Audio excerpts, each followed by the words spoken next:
প্রথম প্রশ্নেও পাস, দ্বিতীয় প্রশ্নেও পাস, তৃতীয় প্রশ্নেও পাস। 4 নাম্বার প্রশ্নটাও জেনে রাখেন, কবরে কাজে লাগবে। শুনেই বলতেন কবর হলো জাহান্নামের প্রথম স্টেশন, কবর হলো আখিরাতের প্রথম স্টেশন। কবরের এই স্টেশনে যদি মাফ পাওয়া যায়, সামনে যতগুলো স্টেশন পার হতে হবে সবগুলারে সহজ করে দিবে কে? আর কবরের স্টেশনে যদি গন্ডগোল লাগে, সামনে আরো গন্ডগোল আছে না নাই? বেশি না কম? এজন্য বিশ্বনবী বলতেন আল কবর ইম্মা রাউদাতুম মিন রিয়াদিল জান্নাহ আও হুফরাতুম মিন হুফারিন নার। কবর হয়তো কারো জন্য জান্নাতের বাগান, কিংবা কারো জন্য জাহান্নামের গর্ত। আমরা আল্লাহর কাছে দোয়া করি, আল্লাহ আমাদের সকলের কবরগুলোরে জান্নাতের বাগান বানিয়ে দাও। এজন্য বিশ্বনবী সব সময় দোয়া করতেন, আল্লাহুম্মা ইন্না নাউযু বিকা মিন আযাবিল কবর। ও আল্লাহ, কবরের আযাব থেকে তুমি আমাদের বাঁচাও, পড়ে না আমিন।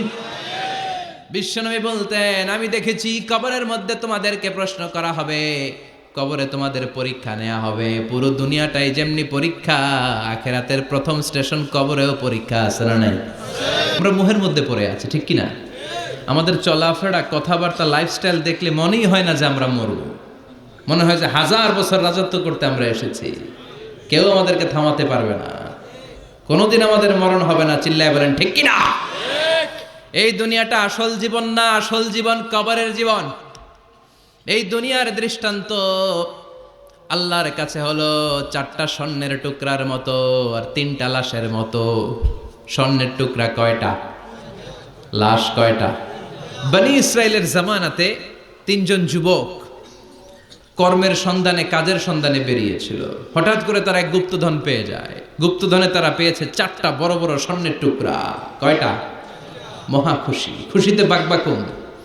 চিন্তা করলো আমরা আজীবন খেয়ে পড়ে চলে যেতে পারবো, কিছুই করা লাগবে না। 3 জন মিলে স্বর্ণ নিয়ে বসে প্ল্যান করলো, ভাগ বটোয়ারা করার আগে একজন বাজার থেকে রুটি কিনে নিয়ে আয়, আগে পেট ভরে খেয়ে নেই, তারপরে ভাগ বটোয়ারা। একজন রুটি আনতে গিয়েছে, ওই 2 জন ভাবতে শুরু করলো, যেটারে রুটি আনতে পাঠাইছে ওইটারে যদি মেরে দিতে পারি তাহলে ভাগাভাগির আর কোনো কাম নাই। স্বর্ণ কয়টা? তুই নিবি 2টা, আমি নেব 2টা। আর যে রুটি কিনতে গিয়েছে সে মনে মনে ভেবেছে রুটির মধ্যে বিষ মাখিয়ে নিয়ে যাই। কি মাখিয়ে নিয়ে যাই? ওই 2টা বিষ খাইয়া ঠুস সব।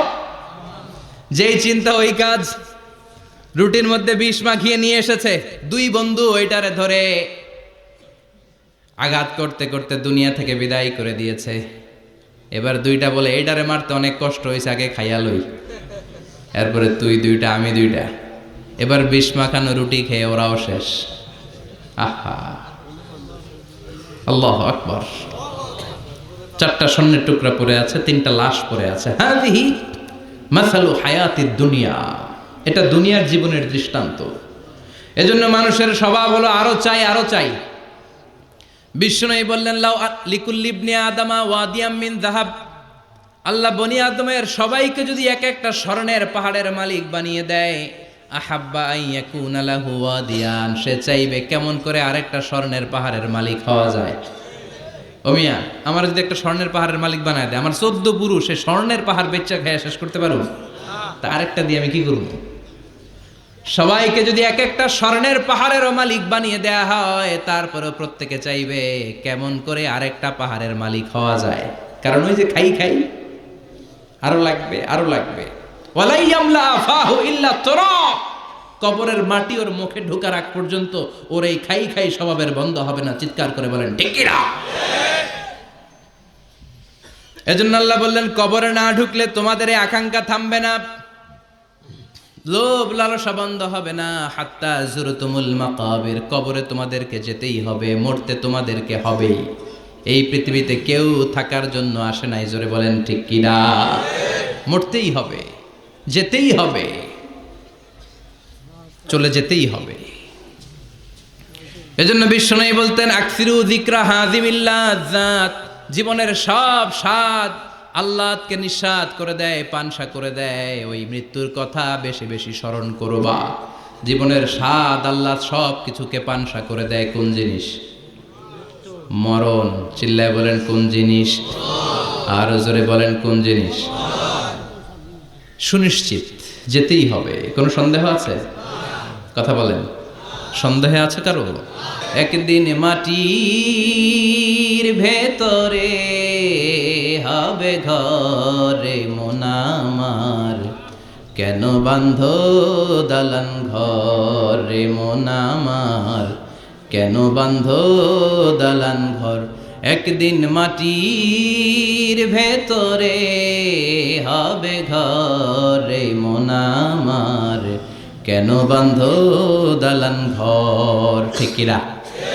কবরের ঘর আসল ঘর, এটা আল্লাহ বুঝাতে চাইলেন। হাত্তা জুরতুমুল মাকাবের, মাকবার মানে কবরস্থান, এটার প্লুরাল হলো মাকাবের। আল্লাহ বললেন এই কবরস্থানে যাওয়ার আগ পর্যন্ত দুনিয়া কামানোর লোভ আর লালসা তোমাদের কমবে। কিসের নেশায় যে আমরা ছুটছি, শুধু ছুটছি প্রতিযোগিতার প্রতিযোগিতা, কোন দিকে যে যাচ্ছি আমরা নিজেরাও জানি না। জোরে বলেন ঠিক কিনা? চাহিদার আমাদের শেষ নাই, যার যত বেশি তার চাহিদা তত বেশি। গাড়ি আছে বাড়ি চাই, বাড়ি আছে নারী চাই, এটা আছে ওটা চাই, ওটা আছে সেটা চাই, এরকম চাহিদা আছে না নাই?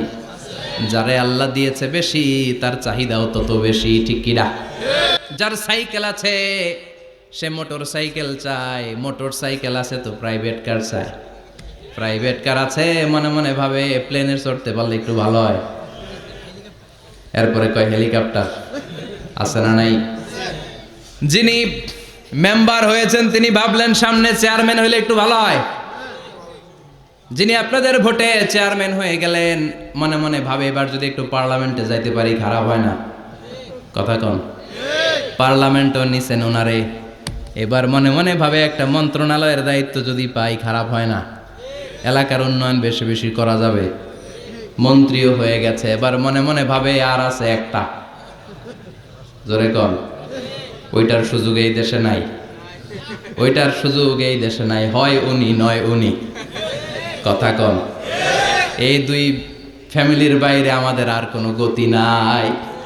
তো গতি যেহেতু নাই, ওনারা ভালোভাবে চালাক, আমাদের কোনো কথা নাই। জোরে বলেন ঠিক কিনা? যারাই আমাদের নেতা হবে আল্লাহ সুন্দরভাবে তাদেরকে দেশটা চালানোর তৌফিক দাও, পড়ে না আমিন। এজন্য আল্লাহ বললেন আলহাকুমুত তাকাসুরু হাত্তা যুরতুমুল মাকাবির, দুনিয়ার লোভ লালসা প্রতিযোগিতা তোমাদেরকে পাগল বানিয়ে দিয়েছে। পাগল পাগল হয়ে গিয়েছি, আরো চাই, আরো লাগবে আমার, আরো লাগবে, এরকম মানসিকতা আমাদের অন্তরের ভেতরে আছে না নাই? এই মানসিকতারে বলে ফকিরি মানসিকতা। কথা কন, বারবার যারা চায় এর কি বলেন? ফকিরনি। জুমার দিন জুমার নামাজের পরে 5 টাকা দিলেন, দেখবেন আপনারটা থাপা দিয়ে দৌড়ে আরেকজনের কাছে যায়, ওনারটা নিয়ে আবার আরেকজনের কাছে যায়। যেদিকে এই টাকা দেয় ওইদিকে উনি আসে না নাই? কারণ নাম হলো ফকির। নাম কি? আমরা সবাই এরকম ফকির। ধনী হলো একজন, তিনি কে?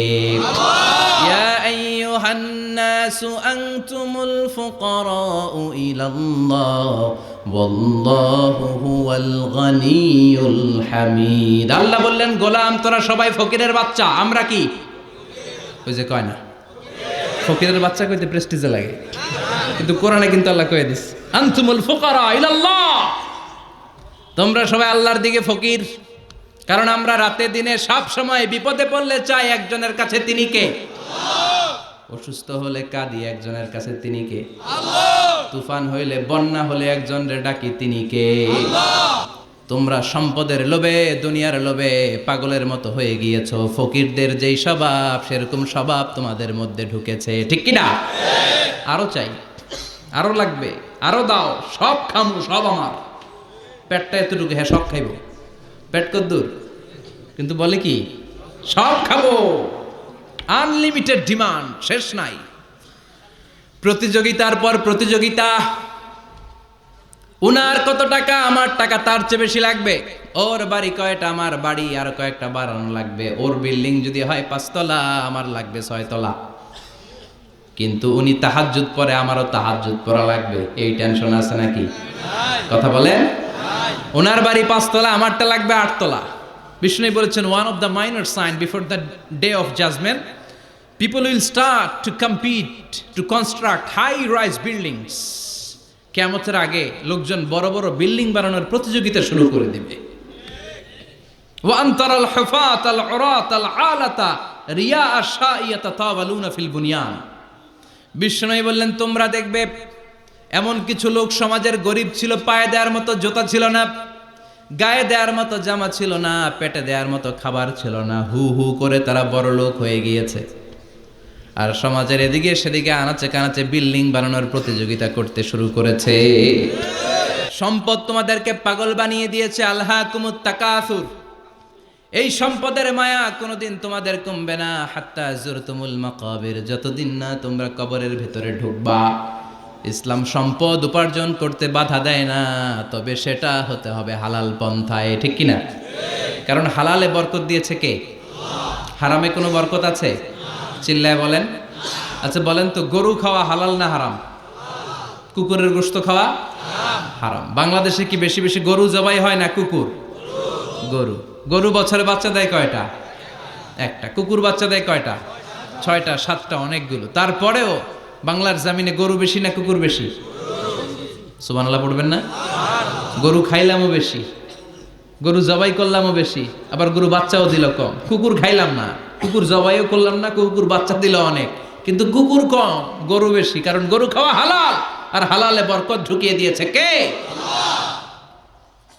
এজন্য আল্লাহ বললেন গোলাম হালালে বরকত, হালাল পন্থায় কোটি কোটি টাকার মালিক হন, ইসলামে বাধা নাই। তবে নিসাব পরিমাণ সম্পদ হলে যাকাত দিতে বলেছে কে? ওয়াফি আমওয়ালিহিম হাক্কুন লিসসাইলি ওয়াল মাহরুম। তোমার সম্পদের মালিক শুধু তুমি নও, না খেয়ে থাকা সমাজের গরিবদের ওই সম্পদে ভাগ আছে না নাই? অনেকে জাকাতের শাড়ি দেয়, জাকাতের লুঙ্গি দেয়। জাকাতের শাড়ি বলতে জাকাতের লুঙ্গি বলতে কোনো লুঙ্গি নাই, ঠিক কিনা? জাকাত হচ্ছে এমন পরিমাণে সম্পদ আপনি একজনকে দিয়ে দিবেন, ওই সম্পদ পেয়ে জীবনে আর কোনো দিন যেন তার আরেক জায়গায় জাকাতের টাকা নিতে হাত পাতা না লাগে। সাইয়েদনা মুসা আলাইহিস সালামের চাচাতো ভাই মুসা আলাইহিস সালাম বললেন কারণ জাকাত দাও। কয় কেন দিমু? কারণ আল্লাহ তোমারে সম্পদ দিয়েছে। কারণ বলে কোনো আল্লাহ টাল্লাহ আমারে সম্পদ দেয় নাই। ইন্নামা উতিতুহু আলা ইলমিন ইনদি, আমার বুদ্ধি খাটিয়ে সম্পদের মালিক আমি হয়েছি। আমার ব্রেন খাটাইছি মিয়া, বুদ্ধি খাটাইছি, মাথার গাম পায়ে ফেলে আমি সম্পদ কামাইছি, কোনো জাকাত টাকা দেব না। সাইয়েদনা মুসা আলাইহিস সালাম বললেন দাওয়াত দেওয়ার দায়িত্ব আমার, দাওয়াত দিলাম, জাকাত দাও, না হলে কঠিন আযাব তোমার উপর চেপে বসবে। কারণ বলে পারলে তুমি শাস্তি নিয়ে আসো। সাইয়েদনা মুসা আলাইহিস সালাম আল্লাহরে বললেন আল্লাহ অনেক আমি দাওয়াত দিলাম, গরিব দুঃখীদের মাঝে জাকাত দেন, আপনি শাস্তি পাঠান। রব্বুল আলামিন বললেন কিছুক্ষণের মধ্যে পুরো জমিনটা কারুন তার সম্পদ সহ সব কিছুকে মাটিতে দাবিয়ে দিবে। ফাখাসাফনা বিহি ওয়া বিদারিহিল আরদ, হঠাৎ করে পুরো জমিন কারুনের সম্পদ সহ মাটিতে টান দিতে লাগলো। আমি জায়গাটা নিজে দেখে এসেছি। আমি মিশরে পড়াশোনা করেছি, তো মিশরের কায়রোতে ছিলাম। কায়রো থেকে প্রায় 100 মাইল দূর হবে একটা শহর আছে ফাইউম। এই ফাইউম শহরে বহাইরা কারুন, কারুনের সব সম্পদ সহ বাড়িঘর সহ জমিন যেখানে দাবিয়ে তাকে জমিনের ভেতরে বুক গর্ভস্থ মাটির ভেতরে ঢুকিয়ে ফেলেছে, ওই জায়গাটা আজও ঠিক ওই রকম আছে। ওখানে একটা লেক হয়ে গিয়েছে, হ্রদ। মিশরীরা এখন মাছ ধরে। জমিন তাকে ভিতরে টানতে লাগলো, হাঁটু পর্যন্ত টেনে ফেলার পরে সে বলে আমি উঠে যাব। কোমর পর্যন্ত মাটির ভেতরে গেড়ে গেল, সে বলল আমি বেঁচে যাব। এবার গলা পর্যন্ত যখন দেহটা মাটিতে দেবে যায়, এবার হাত তুলে বলে মুসা সব সম্পদ তোমার, আমারে বাঁচাও। এমন ভালো মানুষ, সোজা আঙ্গুলে কি সব সময় উঠে দেয়, ও মুসা সম্পদ নাও, আমারে বাঁচাও, বাঁচতে চাই। সাইয়েদনা মুসা বলে দ্য টাইম ইজ আপ, সময় শেষ। যখন দাওয়াত দিয়েছি তখন যদি দাওয়াত মেনে নিতা বেঁচে যেতা, এখন আমারও কিছু করার নাই, আমি গেলাম। ইয়াতাজালজালু ফিল আরদ হাত্তা ইয়াউমুল কিয়ামা, প্রতিদিন সহিহ বুখারীর বর্ণনা 1 বিঘত পরিমাণ আল্লাহ তাআলা জামিনকে আদেশ দিয়েছেন কারুন এবং তার সম্পদকে প্রতিদিন 1 বিঘত করে জামিনের ভেতরে নিতে থাকবে up to the day of judgement. কিয়ামত পর্যন্ত কারুন তার সম্পদ সহ জমিনের ভিতরে যেতেই থাকবে, যেতেই থাকবে। চিল্লায় পড়েন সুবহানাল্লাহ। এজন্য আল্লাহ বললেন সম্পদ তোমারে বাঁচাতে পারে না, ক্ষমতা তোমারে বাঁচাতে পারে না, বাঁচাতে পারে একজন, তিনি কে? প্রশ্ন আছে না নাই? কয়টা? জোরে বলেন। মুমিনদের জন্য 4টা, কাফিরদের জন্য 3টা। ভালো করে জানেন, চিল্লায় বলেন, মুমিনদের জন্য কয়টা, কাফিরদের কয়টা? প্রশ্নপত্র ফাঁস করে দিছে কে? কথা কন। এরপরও যদি ফেল করি, দোষ কার? দোষ আমাদের, আমাদের দোষ। কবর দেওয়ার পরে 40 কদম যখন আত্মীয়রা চলে যায়, 2জন ফেরেশতা আসবে, বসাবে। এই ঘটনাটা আমারও ঘটবে, আপনারও ঘটবে, বিশ্বাস হয়? প্রস্তুত আছেন তো? বসিয়ে দেয়া হবে। মুমিন বান্দাকে প্রথম প্রশ্ন করবে, আমার রব্বুক, তোর রবের নাম কি? মুমিন বান্দা বলিষ্ঠ কণ্ঠে বলে দিবে। আমরা যেন আল্লাহ বলিষ্ঠ কণ্ঠে বলতে পারি, আল্লাহ আমার রব, তুমি কবুল করো। পড়ে না আমিন? প্রথম প্রশ্ন খালাস। দ্বিতীয় প্রশ্ন, আমা দীনুক, তোর দিনের নাম কি, ধর্মের নাম কি? চিৎকার দিয়ে আমরা বলবো, আমাদের ধর্মের নাম। তৃতীয় প্রশ্ন করা হবে, মান হাযার রাজুল, দেখো তো এই লোকটারে চিনো কিনা, এই লোকটারে চিনা চিনা লাগে কিনা। আমরা বলবো, চিনি মানি, এই লোকের জন্য আমরা দুনিয়াতে সব করতে রাজি ছিলাম। এই লোকের জন্য আমরা দেহের প্রাণ ঢালা উচ্ছ্বাস ছিল আমাদের হৃদয়ে। আমাদের দেহের রক্তটুকু বিলিয়ে দিতে আমরা পৃথিবীর বুকে কুণ্ঠাবোধ করি নাই। চিল্লায় বলেন ঠিক কিনা? এই নবী আমাদের পেয়ারা নবী, চাঁদের চেয়েও সুন্দর তুমি, নবী আমার কামলিওয়ালা। চাঁদের চেয়ে সুন্দর তুমি, নবী আমার কামলিওয়ালা।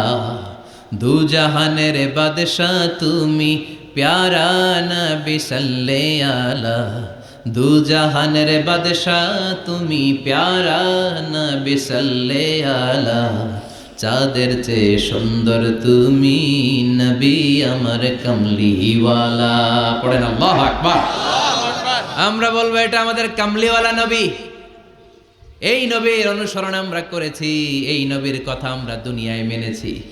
তার মানে প্রথম প্রশ্নেও পাস, দ্বিতীয় প্রশ্নেও পাস, তৃতীয় প্রশ্নেও পাস।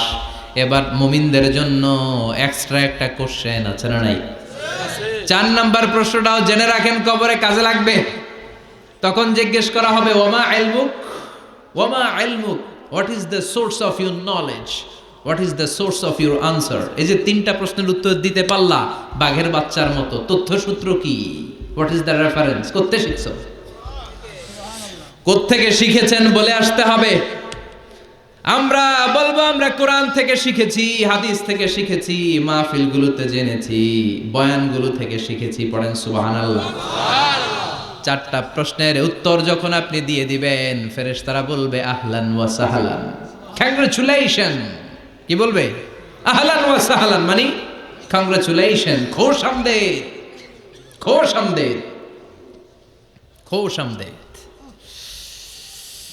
ওয়ায়ুফসাহু লাহু কবরুহু 70 যিরান, কবরটারে 70 হাত লম্বা করে দেয়া হবে। ওয়ায়ুফতাহু লাহু বাবুন ইলাল জান্নাহ, জান্নাতের দিকে একটা দরজা সেট করে দেয়া হবে।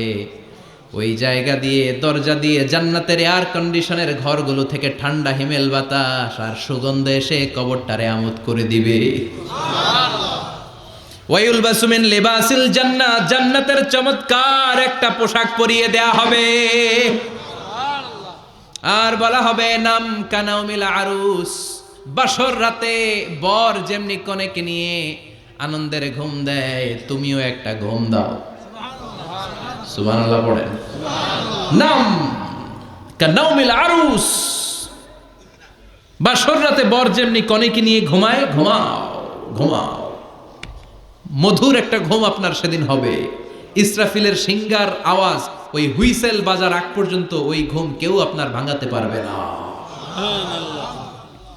আল্লাহ কবরের 4টা প্রশ্ন, এগুলোর সঠিক উত্তর দিয়ে জান্নাতের পোশাক পরে আমরাও যেন ঘুমিয়ে থাকতে পারি, তৌফিকে দাও।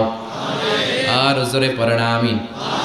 এবার নাস্তিকদের পালা, বামপন্থীদের পালা, রামপন্থীদের পালা, ইসলাম বিরোধীদের পালা, কোরআন বিরোধীদের পালা, নবী বিরোধীদের পালা। ওদের সামনে 2জন ফেরেশতা আসবে, আসওয়াদান আজরাকান, আসওয়াদান আজরাকান, নীলাভ চোখ, কালো গাত্র বর্ণের, নীলাভ চোখ, চোখগুলো নীল, গায়ের কালার হবে কালো। তাহলে কি ভয়ঙ্কর চেহারা হবে ফেরেশতা দুজনের। এসে বলবে ওঠ, বস, মার রব্বুক, তোর রবের নাম কি? কয় জানি না। কি কয়? জানি না। লা আদরি, আমি জানি না।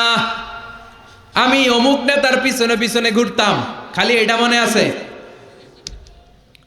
আমি মাও সেতুংকে নেতা মানতাম, আমি কার্ল মার্কসকে নেতা মানতাম, আমি নেতা খেতাদের পিছনে ঘুরতাম। রব কি, ইসলাম কি, দিন কি, কিচ্ছু আমি জানি না। মাফ চাই, জানি না। দ্বিতীয় প্রশ্ন, আমা দিন, উত্তর ধর্মের নাম কি? কয় আমার কোনো ধর্ম নাই, আমার কোনো ধর্ম নাই, আমি হলাম নাস্তিক। আমি কি? কথা বলেন, আমি কি? আমি এক প্যাকেটের বিরিয়ানির সন্ধান পাইলে শাহবাগের প্রজন্ম চত্বরে যায় ডান্স দিতাম। এরকম ডাকাইত আছে না নাই? ওমা দিন, উত্তর ধর্ম কি? কয় জানি না, মাফসাই, আমি কিচ্ছু জানি না, ধর্ম টর্ম নাই আমার, আমি নাস্তিক।